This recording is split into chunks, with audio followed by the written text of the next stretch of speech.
I grew up in an artistic family which enabled me to begin very early, and I had my first exhibition at the age of 10. Later, I must say that after this quite a big exhibition of oil paintings, some 40 oil paintings were exhibited in this first show, and quite a lot of press coverage, and even movie was made about little painter and shows in cinema, that I started losing interest for art, and I think it was somehow connected that my perception of art, or what art should be, started being different from easel painting or kind of working in the studio. So thanks to that early start and skiing competition that I was mainly involved, and somehow even the skiing competition, mastering space and time, I saw of some kind of modeling activity. I left some traces of conceptual nature, and one of the first one was the flag of the vault, which was the cloth for cleaning the brushes in the studio, exhibited on the flagpole at the stern of the boat, as it was the kind of custom to have the national flag. I wanted to replace the national flag with this artistic symbol, and of symbol of no fixed frontiers. And I remember in coming to Dubrovnik with this little sailing boat and having this flag on, that I was warned by the port captain, and that was in '63, that actually I'm not respecting the maritime law, and this was the kind of first intervention into public space, which is connecting like this idea of using or changing semiotics and inserting something into urban milieu which was of artistic nature, and changing the urban codes, which is later connected with the casual passerby works. In '67 I wrote some texts which loosely this could be called poetry, but there are references and in these poems to the colors, and also to the specific time, like 6:15, 7:15, and some of this vocabulary will stay also later in the cycle of the casual passerby. In '68 I made a couple of works related to chance, like accidental sculpture, which was a heap of plaster placed on the road, and then by having the trucks passing over this heap, they created a huge kind of cloud, and this cloud was three-dimensional, made out of plaster, and it had attributes of classical sculpture, except that this was last only for a couple of seconds. That was the difference between plaster in rigid space state and the plaster on the road dispersed by this car passing. And then I made also accidental drawing in '68, where the tramway damaged a piece of paper which was placed on the railway, and then accidental painting also in '68, which was the car passing the over oil spell on the street. In '69 I started asking people who were driving the car to sign these interventions, and so for instance there is a work painting by Krešimir Klika. Was the guy who stopped and accepted to sign a milk splash, And also I made, for instance, relief by Tihomir Simčić. It was when I was waiting behind the door. This person opened the door, left the trace, and I asked him to sign it. And then after I completed this work, I asked this man Simčić to name the group after him. And this was a fictitious group which never produced any works, never exhibited, but somehow I wanted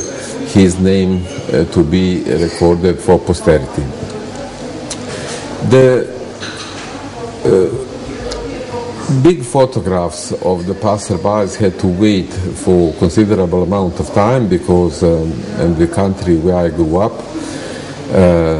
in city of Zagreb and in Yugoslavia and generally in the eastern countries, there were large portraits of politicians displayed not only for public holidays,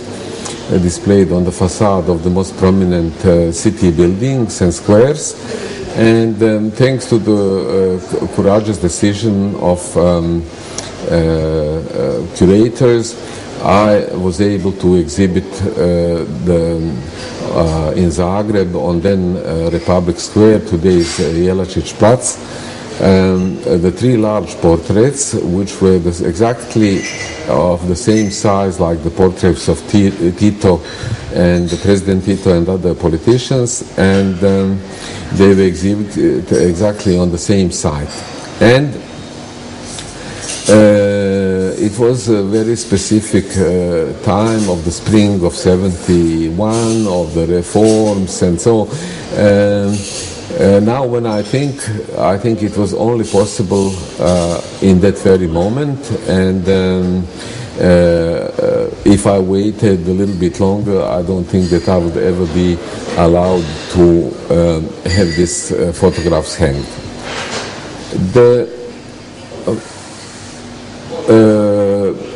Some holiday I made a few more of the passers-by, and one very now internationally known work was made also for Paris Biennale for September in 71, and it was exhibited on the Boulevard Saint-Germain. And after 2 weeks it was removed by police because they were saying that the memories of 68 and the student protests were too close, that somehow,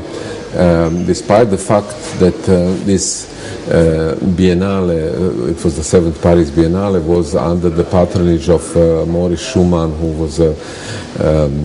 French Minister of Foreign Affairs, and despite these official letters, this work disappeared, and later, after the show, it was returned, and then later acquired by the National Museum Centre Pompidou in Paris. So I think some of these very transgressional works were only possible in the given moment of social history of Europe and also of my own country. And later the work kind of continued also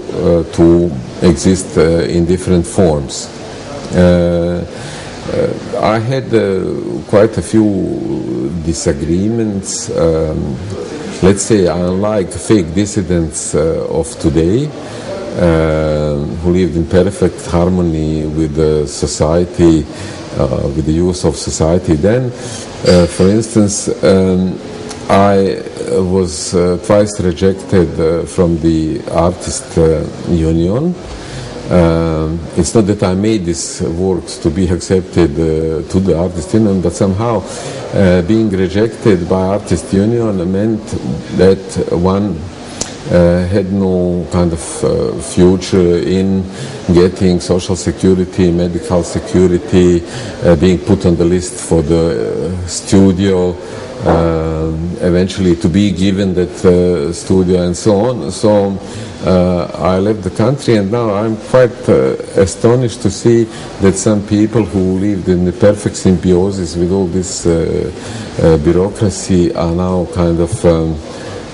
complaining or faking their dissidence. Anyway, this will be left to the art historians, but the situation, especially in Zagreb, was very, very complex,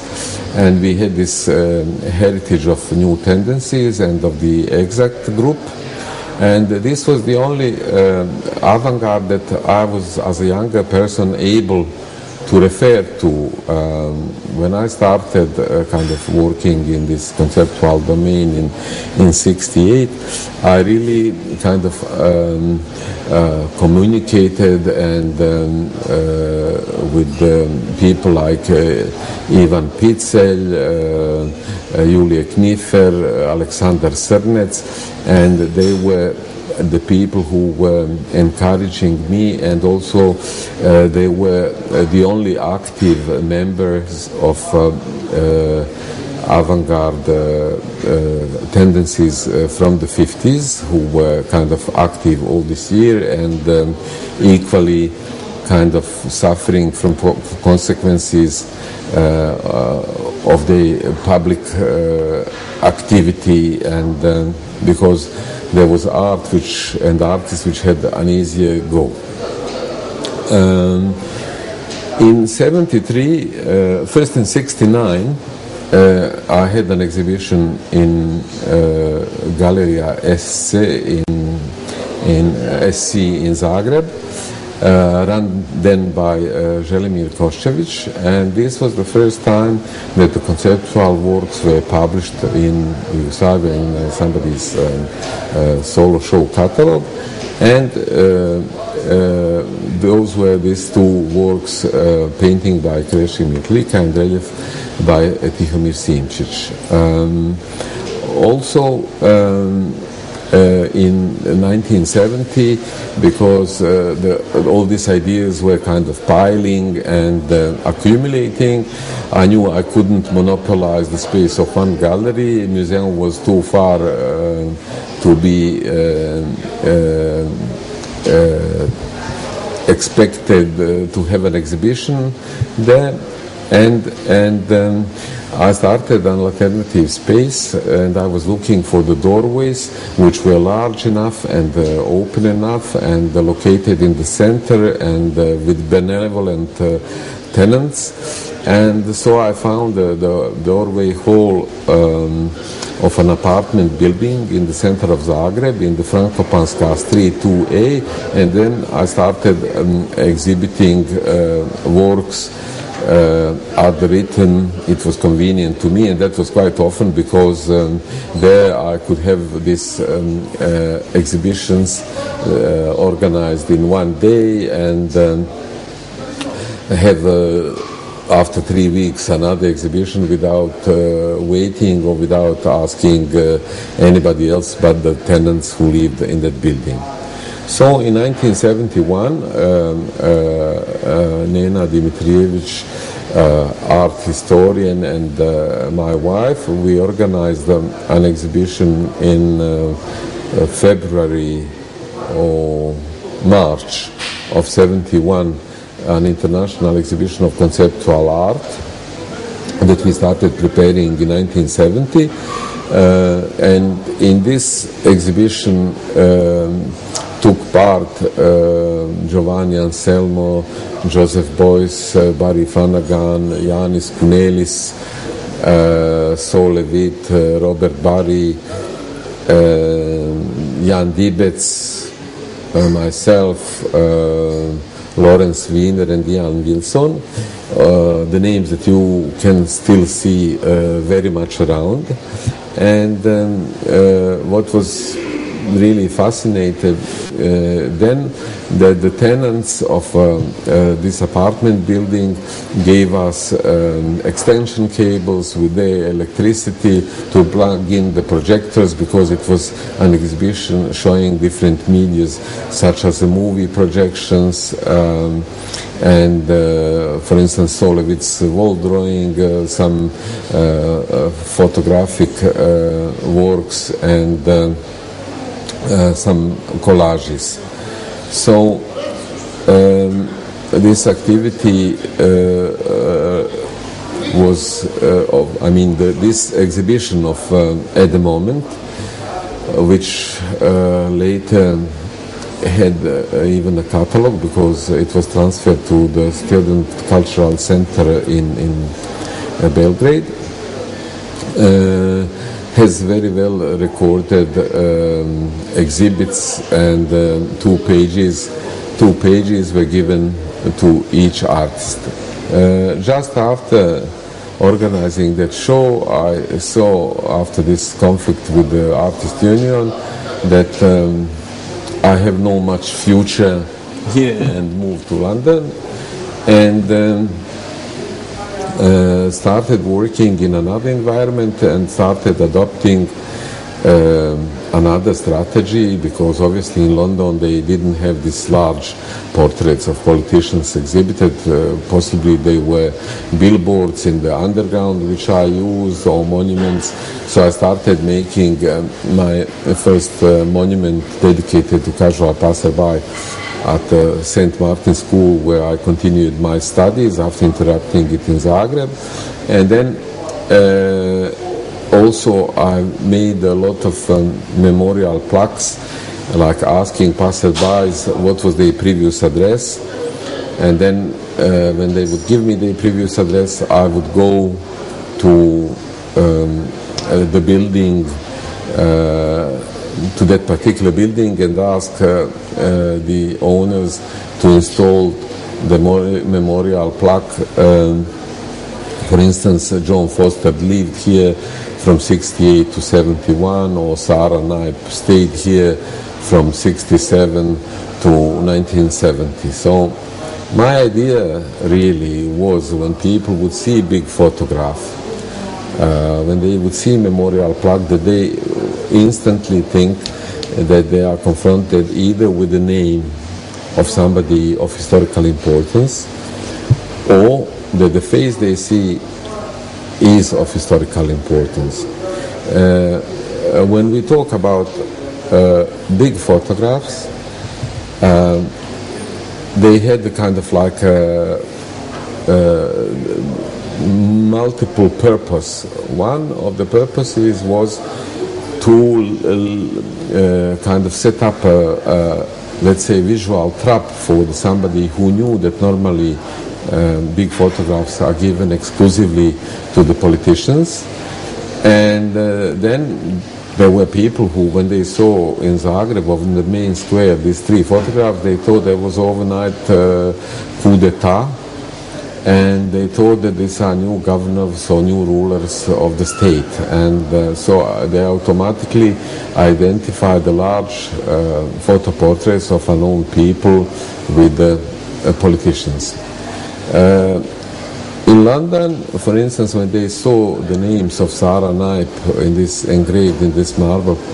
plaque, they thought that she was probably famous writer or composer. So I can say, for instance, if you see a memorial plaque with Rachmaninov lived here or Hector Berlioz lived here,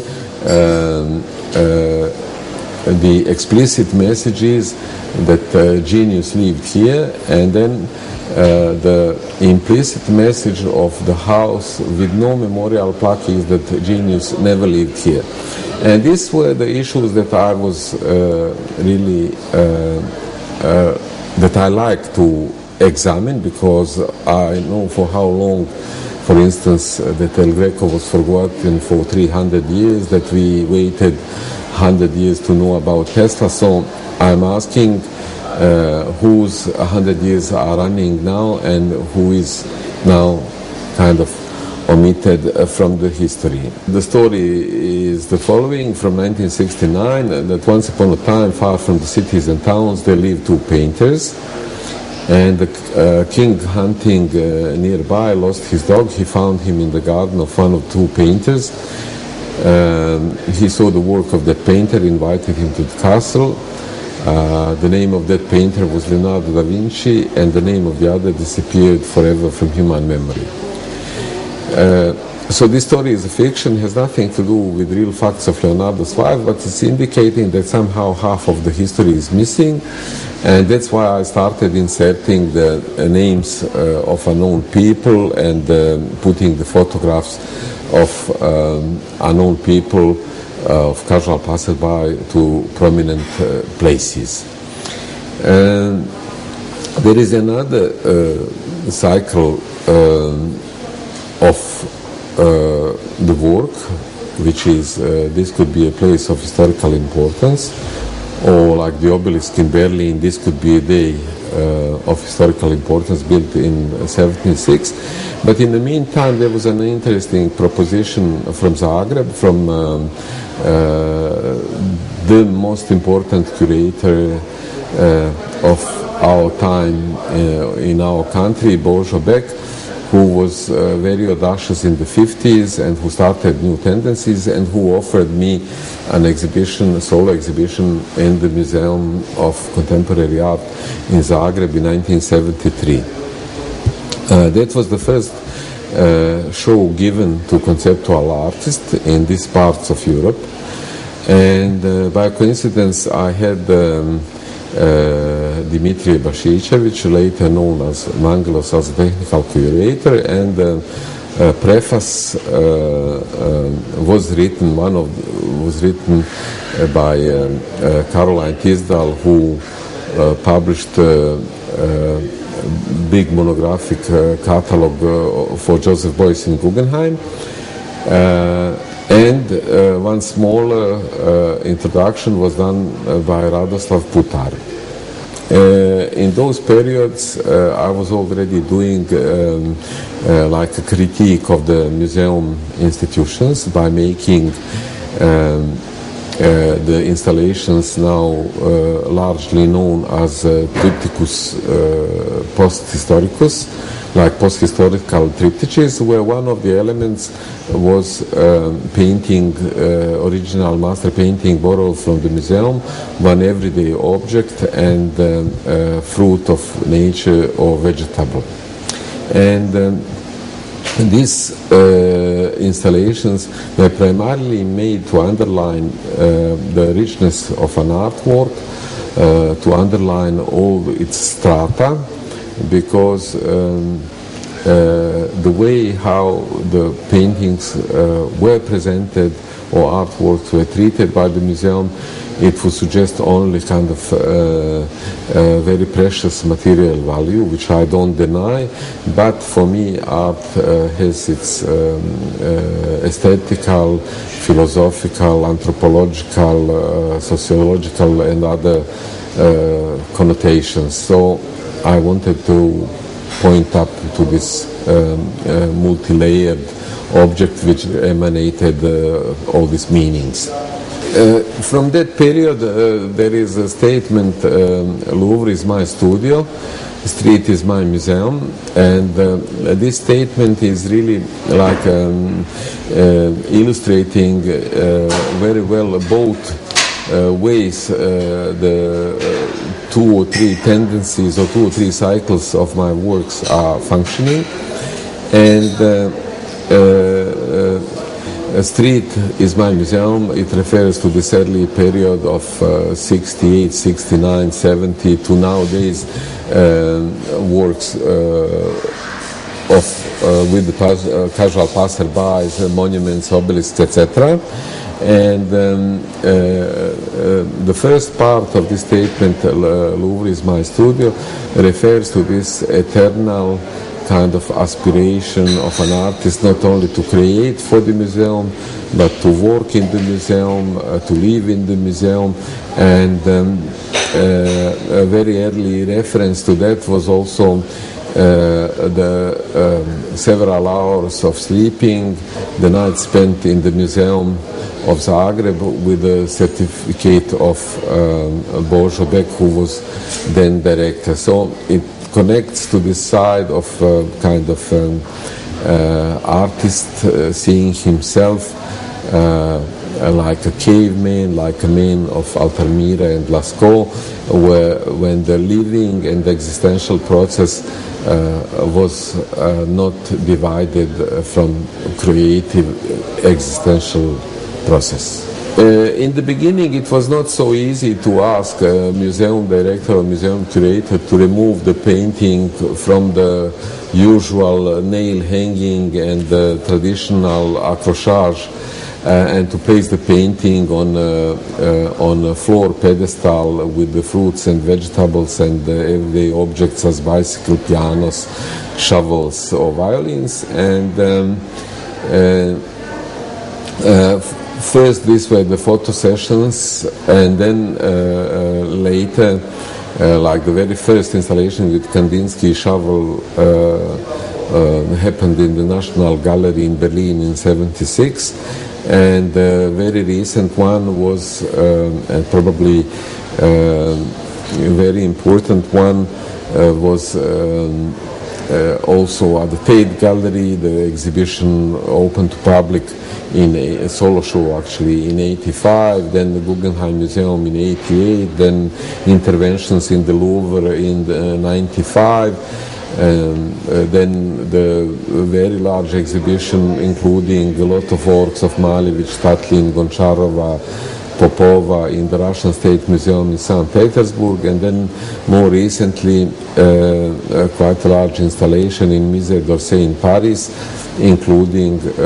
two self-portraits of Vincent van Gogh placed in the car and with the spread of oranges on the wall.